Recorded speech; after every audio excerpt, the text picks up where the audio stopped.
ఆ ఒకటి ఈ ప్రెషర్ గ్రూప్ అనేది ఉదాహరణకి అంటే వాటి చరిత్ర ఏంది, ఎట్లా నడుస్తుంది.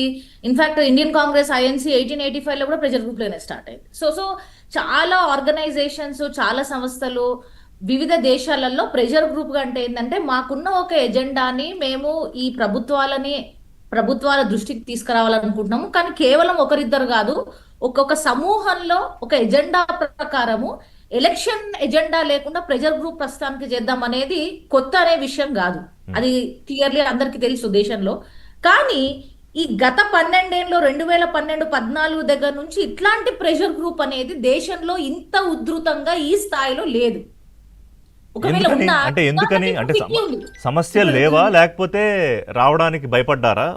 రీజన్ భయపడ్డారు ఏంటి? ఖచ్చితంగా. ఇప్పుడు రెసిడెంట్ వెల్ఫేర్ అసోసియేషన్ కూడా ప్రెషర్ గ్రూపే, మహిళా సంఘం కూడా ప్రెషర్ గ్రూపే, టీవీలో పనిచేసే ఆర్గనైజేషన్స్ కూడా ప్రెషర్ గ్రూపే. ప్రెషర్ గ్రూప్లు లేవు ఉండవు అనేది లేదు, ప్రతి సమాజంలో ఉన్నాయి. కేవలం ఏమంటారు, ప్రజాస్వామ్యం రాజ్యాంగం మాకు పని లేదు, ఎవరైనా మేము తొక్కి పెడతాము చెక్కేస్తామనే భావజాలం మాట్లాడే వాళ్ళకి ప్రెషర్ గ్రూప్లు కనిపించవేమో కానీ భారతదేశం ఉన్నప్పుడు లేనప్పుడు ఎప్పుడు కూడా ప్రెషర్ గ్రూప్స్ అనేటివి ఉన్నాయి, ప్రపంచవ్యాప్తంగా ఉంటాయి. ఇంకోటి వెస్టర్న్ డెమోక్రసీస్ లో అసలు ప్రెషర్ గ్రూప్ లేకుండా అసలు యాక్చువల్గా ప్రభుత్వం పని చేస్తుందా లేదా, ఎందుకంటే అందరూ కుమ్మక్కలు కూర్చుంటేనే ప్రెషర్ గ్రూప్స్ ఉండవు.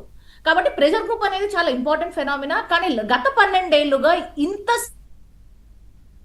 స్థాయిలో ఈ ఈ డెన్సిటీతో, ఈ ఎఫెక్టివ్నెస్ తోటి ఇండియాలో ప్రెషర్ గ్రూప్ అనేది ఇట్లా యాక్టివ్ గా పనిచేయలేదు. కాబట్టి చాలా మంది ప్రజలకు, ఇన్ఫాక్ట్ చాలా మంది యంగ్స్టర్స్ కి అసలు ప్రెషర్ గ్రూప్ అంటే ఏందో కూడా మనం గూగుల్ చేసి చూసుకుంటాం. అలా పెద్ద తప్పేం లేదు, ఎందుకంటే ఎస్ ఎస్ అది ఫామ్ అవ్వడానికి పర్యవసానాలు పెద్దగా లేకుంటే. ఎందుకు లేకుండా అంటే నేను పదే పదే ఇంతకుముందు టీవీ ఏబిఎన్ లోనే చెప్పినాను, 2016 నుంచి కొంత కొంత ఏదైనా అంటే అది ఆ పాలసీల పరంగా కానీ, అది ప్రజలకు వ్యతిరేకం కానీ, రాజకీయ పార్టీ అపోజిషన్ పార్టీలు దీన్ని తీసుకోవడం కానీ జేఎన్యూలో పెద్ద గొడవలు జరిగినాయి. ఏమైంది, ఎవరో వచ్చిండ్రు, ఏమైంది, డాక్టర్ వీడియోస్ వాటి అయింది, ఛార్జ్ షీట్ ఇంతవరకు లేదు. ఇప్పుడు 10 ఏళ్ళు అయింది, మొన్నటి ఫిబ్రవరికి 10 ఏళ్ళు అయింది, ఒక ఛార్జ్ షీట్ లేదు. ఇక్కడక్కడ అయిపోయింది, మర్చిపోయారు. అప్పుడు హెచ్ఆర్డీ మినిస్టర్ని తీసేసి, అప్పుడు ఎంబడే తీయలేదు, ఎంబడే తీసి ఇబ్బంది అయితే తర్వాత తీసేసి ఏమీ లేదు. తర్వాత డిమానిటైజేషన్ అనే పెద్ద ఇష్యూ అయింది, అది పాజిటివ్ నెగిటివ్ పక్కకు పెట్టండి, దాని మీద అయింది, ఇంత పెద్దగా జరగలేదు. తర్వాత జిఎస్టీ ఇంప్లిమెంటేషన్ అయింది, ప్రభుత్వానికి చెప్పవలసింది ప్రభుత్వం చెప్పిండ్రు, అపోజిషన్ పార్టీ వాళ్ళు చెప్పిండ్రు, దానివల్ల ఇబ్బందులు ఏమనే అనేది అందరి ప్రజలకు తెలిసింది. దానివల్ల పెద్ద ఈ ఉవ్వెత్తున రాలేదు. మళ్ళీ సిఏ ఎన్ఆర్సీ ఉద్యమం జరిగింది, లేదు ఇప్పుడు ఇచ్చే భారత పౌరసత్వం మీద, అప్పుడు కూడా చేసిండ్రు, అప్పుడు కూడా జరిగింది. కానీ ఇంత భారీ ఎత్తున ఒక ప్రెషర్ గ్రూప్ వస్తే భావజాలం అనేది ఇట్లుంటది అనేది కూడా మనం గమనించలేదు. అంటే ప్రభుత్వాన్ని కదిలించగలిగే స్థాయిలో రాలేదు.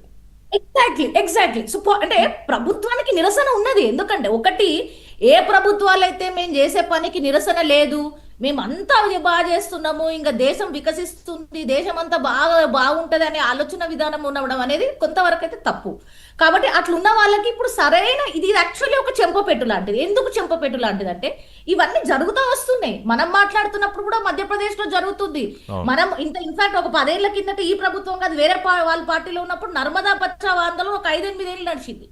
కాబట్టి ప్రెషర్ గ్రూప్స్ అనేవి ప్రతిసారి నడిచినా మళ్ళీ వస్తాయి. 2000 రైతుల ఉద్యమం మొత్తం ఢిల్లీని ఆపేసిండ్రు, రెండు సంవత్సరాలు చేసిండ్రు. కానీ ప్రతిసారి నిరసన వచ్చిన, ప్రతిసారి ఇబ్బందికరమైన అంశాలు, ప్రజా సమస్యలను తీసుకొచ్చిన సమూహాలు ఏవైతే ఉన్నాయో వాటిని క్లియర్ గా బ్రాండింగ్ చేయడం అనేది భారతదేశ రాజకీయాల్లో జరిగింది.